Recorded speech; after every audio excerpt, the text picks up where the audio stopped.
வணக்கம். புதுவை மற்றும் அதனை சுற்றியுள்ள பகுதிகளில் நடைபெற்ற பல்வேறு நிகழ்வுகளை பிரதிபலிக்கும் கமலா தொலைக்காட்சியின் செய்திகளுக்காக பிரபாவதி. விரிவான செய்திகளை காண்பதற்கு முன் தலைப்புச் செய்தியை பார்க்கலாம். இருசக்கர வாகனம் மீது பேருந்து மோதி விபத்து, கல்லூரி மாணவர் தலை நசுங்கி பலி. பள்ளி மாணவியை கடத்தி பலாத்காரம் செய்த வழக்கு, வாலிபருக்கு 20 ஆண்டுகள் சிறை தண்டனை. KPY பாலா பெயரில் போலி இன்ஸ்டாகிராம் கணக்கு, புதுவையை சேர்ந்த நபரிடம் 18,000 ரூபாய் மோசடி. தொடர்ந்து இருசக்கர வாகன திருட்டு, தமிழகத்தை சேர்ந்த 2 பேர் கைது. இனி விரிவான செய்திகள். இருசக்கர வாகனம் மீது பேருந்து மோதிய விபத்தில் பொறியியல் மாணவர் சம்பவ இடத்திலேயே தலை நசுங்கி உயிரிழந்தார். புதுவை லாஸ்பேட்டை பாண்டி நகரை சேர்ந்தவர் மோகன் துணிக்கடையில் வேலை பார்த்து வருகிறார்.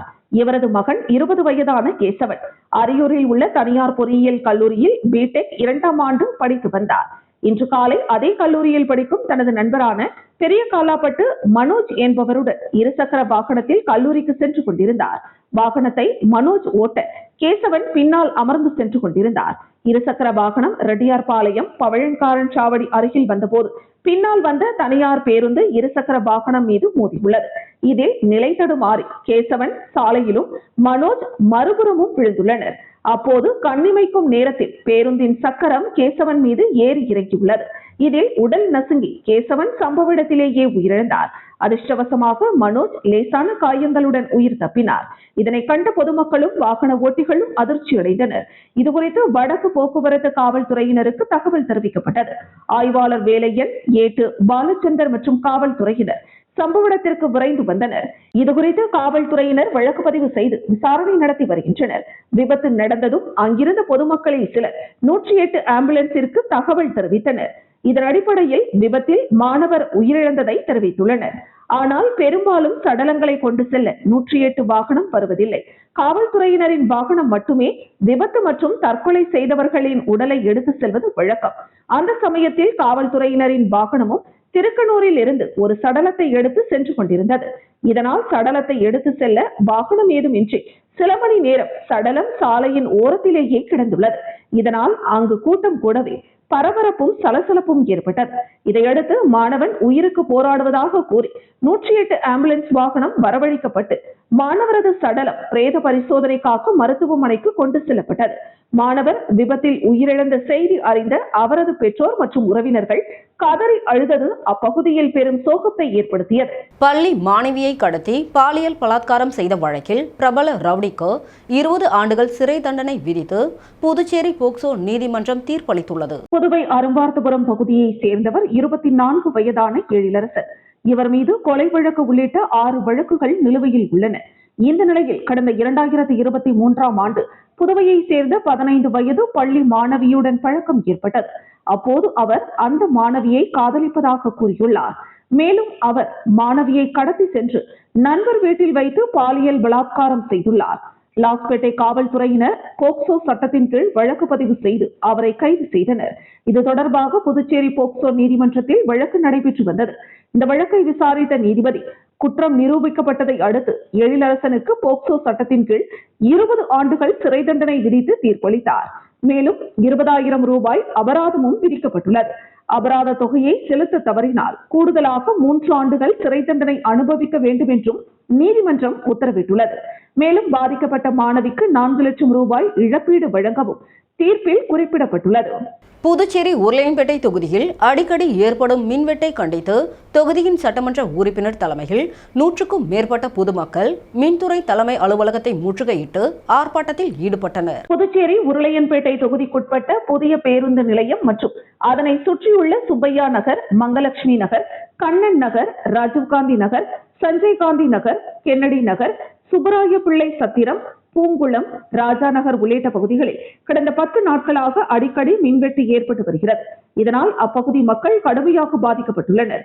இந்த நிலையில் அறிவிக்கப்படாத மின்வெட்டை கண்டித்து உருளையன்பேட்டை தொகுதியின் சட்டமன்ற உறுப்பினர் நேரு தலைமையில் 100க்கும் மேற்பட்ட பொதுமக்கள் உப்பளம் பகுதியில் உள்ள மின்துறை தலைமை அலுவலகத்தை முற்றுகையிட்டு போராட்டத்தில் ஈடுபட்டனர். மின்வெட்டை கண்டித்து கோஷங்களை எழுப்பினர். தொடர்ந்து மின்துறை கண்காணிப்பு பொறியாளர் கனியமுதனை சந்தித்து மின்வெட்டு பிரச்சனையை போக்க நடவடிக்கை எடுக்க வேண்டும் என வலியுறுத்தினர். இது தொடர்பாக அவரும் நடவடிக்கை எடுப்பதாக உறுதியளித்தார்.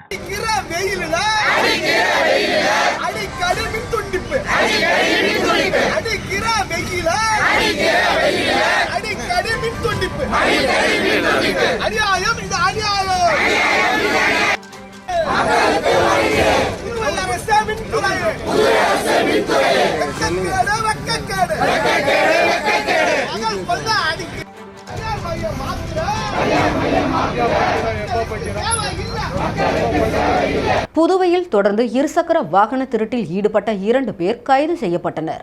அவர்களிடம் இருந்து 6 இருசக்கர வாகனங்கள் பறிமுதல் செய்யப்பட்டது. புதுவை பெரியகடை காவல் நிலைய சரக பகுதிகளில் தொடர்ந்து நடைபெற்று வந்த இருசக்கர வாகன திருட்டை தடுக்க காவல்துறையினர் தீவிர நடவடிக்கையில் ஈடுபட்டு வந்த நிலையில் 2 பேரை கைது செய்து 6 லட்சம் ரூபாய் மதிப்பிலான 6 திருட்டு இருசக்கர வாகனங்களை பறிமுதல் செய்துள்ளனர். தொடர்ந்து நடைபெற்று வந்த இருசக்கர வாகன திருட்டுகளை கட்டுப்படுத்த டிஐஜி சத்யசுந்தரம் உத்தரவின் பேரில் முதுநிலை காவல் கண்காணிப்பாளர் கலைவாணன் கண்காணிப்பிலும் காவல் கண்காணிப்பாளர் ஸ்ருதி எஸ் எரக்காட்டி வழிகாட்டுதலின்படியும் சிறப்பு காவல் குழு அமைக்கப்பட்டது. ஆய்வாளர் ஜெய்சங்கர் தலைமையில் உதவி ஆய்வாளர் முருகன் மற்றும் காவல்துறையினர் அடங்கிய குழுவினர் தீவிர கண்காணிப்பு பணியில் ஈடுபட்டு வந்தனர். இந்த நிலையில் புதுச்சேரி வெங்கடா நகர் 45 அடி சாலையில் வாகன சோதனையில் ஈடுபட்டிருந்த காவல்துறையினர் இருசக்கர வாகனத்தில் வந்த 2 வாலிபர்களை சந்தேகத்தின் அடிப்படையில் தடுத்து நிறுத்தி விசாரணை மேற்கொண்டனர். அவர்கள் முன்னுக்கு பின் முரணாக பதில் அளித்ததால் காவல் நிலையம் அழைத்து சென்று விசாரணை நடத்தப்பட்டது. விசாரணையில் அவர்கள் அரியலூர் மாவட்டம் உடையார்பாளையம் ஆலத்தை பள்ளத்தை சேர்ந்த வரதராஜ் மற்றும் உடையார்பாளையம் மீன் சுருட்டி அஞ்சல் மெயின் ரோட்டை சேர்ந்த 28 வயதான விஜய் என்பது தெரிய வந்தது. அவர்கள் ஓட்டி வந்த இருசக்கர வாகனம் புதுவை நீடராஜப்பயர் வீதி அமுதசுரபி அருகே நிறுத்தி வைக்கப்பட்டிருந்த திருட்டு வாகனம் என்பது உறுதி செய்யப்பட்டது. இதையடுத்து கைது செய்யப்பட்ட இருவரிடமும் காவல்துறையினர் நடத்திய விசாரணையில் புதுவையின் பல்வேறு பகுதிகளில் மேலும் 6 இருசக்கர வாகனங்களை திருடியதை ஒப்புக்கொண்டனர். இதையடுத்து 6 லட்சம் ரூபாய் மதிப்பிலான 6 இருசக்கர வாகனங்கள் பறிமுதல் செய்யப்பட்டன. கைது செய்யப்பட்ட வரதராஜ் தனியார் நிறுவனத்தில் வெல்டராக பணியாற்றி வருபவர். இவர் மீது ஜெயங்கொண்டம் காவல் நிலையத்தில் 7 திருட்டு வழக்குகள் உள்ளன. விஜய் மெக்கானிக்கல் டிப்ளமோ படித்துவிட்டு கோழிப்பண்ணையில் வேலை பார்த்து வருகிறார். இவர் மீது மீன் சுருட்டி காவல் நிலையத்தில் 2 அடிதடி வழக்குகள் இருப்பதும் தெரிய வந்தது. காவல்துறை விசாரணை முடிவடைந்த நிலையில் இருவரும் மீண்டும் சிறையில் அடைக்கப்பட்டனர். Grand Bazaar Police Crime Team and the East Subdivision Crime Team have done a wonderful job in arresting 2 accused of MV theft. As you all know, in the White Town area, especially where dark areas are there, Bharati Park, Neerajappa Street, Lapo Street, various places we are witnessing lot of theft of the 2-wheelers, especially these Hero, Splendor plus the old bikes. Among those, we had registered many cases, and due to the effort of our team, on 18th of May 2026, during a vehicle checking, KPY Bala பெயரில் இன்ஸ்டாகிராமில் போலி கணக்கு துவங்கி 18,000 ரூபாய் மோசடி செய்யப்பட்ட சம்பவம் பரபரப்பை ஏற்படுத்தியுள்ளது. ஏழை மாணவர்களின் கல்விக்காக நிதி உதவி வழங்க வேண்டும் என கோரி சின்னத்திரை நடிகர் KPY பாலா பெயரில் இன்ஸ்டாகிராமில் போலி கணக்கு தொடங்கி 18,000 ரூபாய் மோசடி செய்யப்பட்ட சம்பவம் புதுவையில் பரபரப்பை ஏற்படுத்தியுள்ளது. புதுவை மேட்டுப்பாளையத்தை சேர்ந்த ஒருவர் இன்ஸ்டாகிராமில் கணக்கு வைத்துள்ளார். அவருக்கு கடந்த சில நாட்களுக்கு முன்பு சின்னத்திரை மற்றும் திரைப்படங்களில் நடித்து வரும் KPY பாலா பெயரில் குறுந்தகவல் வந்துள்ளது. அதில் ஏழை மாணவர்களுக்கு கல்வி உதவித்தொகை வழங்க நிதி உதவி செய்ய வேண்டும் என தெரிவிக்கப்பட்டிருந்தது. இதை உண்மை என நம்பிய அவர் 18,000 ரூபாய் பணத்தை ஆன்லைன் மூலம் அனுப்பி வைத்துள்ளார். பின்னர் சந்தேகமடைந்து விசாரித்த போது நடிகர் பெயரில் மர்ம நபர்கள் போலியான இன்ஸ்டாகிராம் கணக்கு தொடங்கி பண மோசடியில் ஈடுபட்டது தெரிய வந்தது. இதையடுத்து அதிர்ச்சியடைந்த அவர் புதுச்சேரி சைபர் கிரைம் காவல் நிலையத்தில் புகார் அளித்தார். புகாரின் அடிப்படையில் காவல்துறையினர் விசாரணை நடத்தி வருகின்றனர். சமூக வலைதளங்களில் பிரபலங்களின் பெயரில் வரும் கணக்குகளை சரிபார்க்காமல் பணம் அனுப்ப வேண்டாம் என காவல்துறையினர் எச்சரிக்கை விடுத்துள்ளனர். சுரக்ஷா சேவா சமூக அமைப்பின் சார்பில் திருபுவனை தொகுதிக்குட்பட்ட சோரப்பட்டு அரசு உயர்நிலைப் பள்ளியில் நடைபெற்ற 10ஆம் வகுப்பு பொதுத் தேர்வில் முதல் 5 இடங்களை பிடித்த மாணவிகளுக்கு ஊக்கத்தொகை மற்றும் நினைவு பரிசுகளை திருக்கனூர் காவல் நிலைய உதவி ஆய்வாளர் கோவிந்தராஜ் வழங்கினார். புதுச்சேரி கிராமப்புற பகுதியான திருபுவனை தொகுதிக்குட்பட்ட விநாயகம்பட்டு கிராமத்தில் கடந்த 5 வருடங்களாக முன்னாள் ராணுவ வீரரும் சுரக்ஷா சேவா சமூக அமைப்பின் தலைவருமான பிரகாசம் சுற்றுவட்டார பகுதிகளில் இருந்து மாணவர்களுக்கு அமைப்பின் சார்பில் ராணுவம், காவல்துறை போன்ற அரசு பணிக்கு உடற்தகுதி தேர்வில் தேர்ச்சி பெறுவதற்கு பயிற்சிகளை கடந்த 5 வருடங்களாக தொடர்ந்து வழங்கி வருகிறார்.